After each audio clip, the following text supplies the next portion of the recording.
Praise the lord. 90వ కీర్తన 1వ వచనం. ప్రభువా, తరతరముల నుండి మాకు నివాస స్థలము నీవే.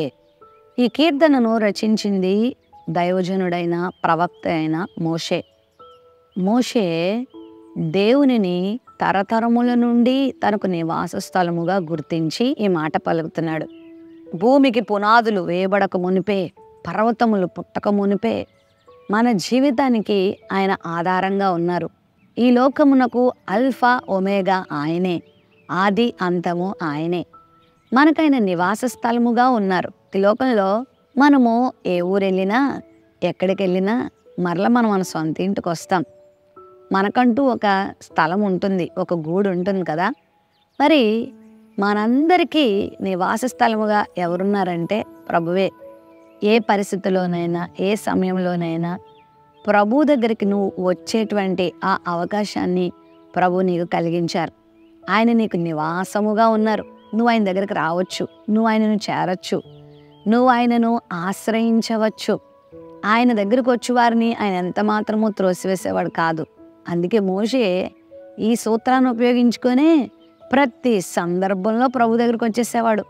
ఏ కష్టం వచ్చినా, ఏ నిందొచ్చినా, ఇశ్రాయేలీయులు ఏ సణుగులు సణుగుతున్నా, ఏ సవాలు తన ముందు నిలబడినా, ఏ సమస్య తన ముందు నిలబడినా, ఏ పరిస్థితిని తను చేజిక్కించుకోవాలన్నా, ఏమి చేయాలన్నా దేవుని సహాయాన్నే కోరుకునేవాడు.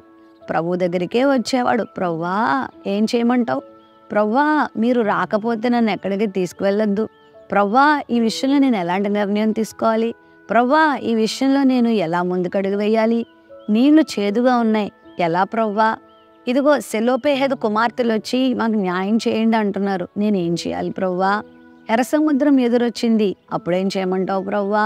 అని ప్రతి చిన్న విషయం నుండి పెద్ద విషయం వరకు కూడా ప్రభు దగ్గరికి వచ్చేసేవాడు. ప్రభువునే తన నివాస స్థలంగా చేసుకున్నాడు. అందువలన మోషే ఎన్ని విషయాల్లో జవాబు పొందుకున్నాడో, ఎంత సహాయాన్ని పొందుకున్నాడో, ఎన్ని సమస్యల మీద జయం పొందుకున్నాడో.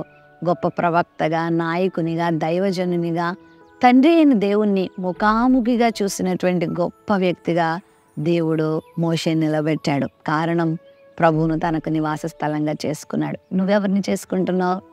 నీకు సమస్య వచ్చినప్పుడు నువ్వు ఎవరి దగ్గరికి వెళ్తున్నావు? నీకు ఆనందం కలిగినప్పుడు నువ్వు ఆశ్రయించేది ఎవరిని? నీకు అవసరత కలిగినప్పుడు ఎవరిని ఇల్లు అడుగుతున్నావు? నీకు కష్టం కలిగినప్పుడు ఎవరి దగ్గరికి వెళ్ళిపోతున్నావు? ఒకవేళ దేవుణ్ణే ప్రక్కన పెట్టి నువ్వు మనుషుల్ని ఎన్నిసార్లు నమ్ముకున్నా, ఎన్నిసార్లు వెళ్ళినా మనుషుల నుండి సహాయము తాత్కాలికమే, కొంచెమే. కానీ నువ్వు దేవుణ్ణి ఆశ్రయిస్తే, ప్రభువుని నివాసంగా చేసుకుంటే ఆయన నిన్నెప్పుడు తృణీకరించరు, ఆయన నిన్నెప్పుడు త్రోసివేయరు. నీ బాధను అర్థం చేసుకుంటారు, నీకు సహాయం చేస్తారు. నీ పరిస్థితి ఏంటో ఆయనకు అర్థమైపోతుంది. ఆయన నిన్ను చేసినవాడు, నిన్ను పుట్టించినవాడు గనుక నీ సంగతి అంతా ఆయనకి తెలుసు గనుక నిన్ను ఎక్కడ బాగు చేయాలో, నీకు ఎక్కడ ఏ సలహా చెప్పాలో, నిన్ను ఎలా నడిపించాలో ప్రభుకు తెలుసు. కాబట్టి ప్రభువును తరతరములకు నివాస స్థలంగా చేసుకో. నీ ముందటి తరాలు మాత్రమే కాదు, నీ తర్వాత తరాలు నువ్వు ప్రభువునే నివాస స్థలంగా చేసుకో. ప్రభు దగ్గరకు రా, ప్రభువుని ఆశ్రయించు, ప్రభువునే దిక్కుగా చేసుకో. ప్రతి విషయంలో నువ్వు సమాధానాన్ని పొందుతావు, ప్రతి విషయంలో ఆనందాన్ని పొందుతావు, ప్రతి విషయంలో ఆశీర్వాదాన్ని పొందుతావు. ప్రేమ నమ్మకం కలిగిన మా తండ్రి, నీకంటే మాకు దిక్కెవరు లేరు ప్రభువా. నీవే మా నివాస స్థలము నాయన. మేము చేరవలసింది నీ దగ్గరికే, మేము రావాల్సింది నీ దగ్గరికే, మేము అడగవలసింది నిన్నే, మేము ఆధారపడవలసింది నీ మీదనే.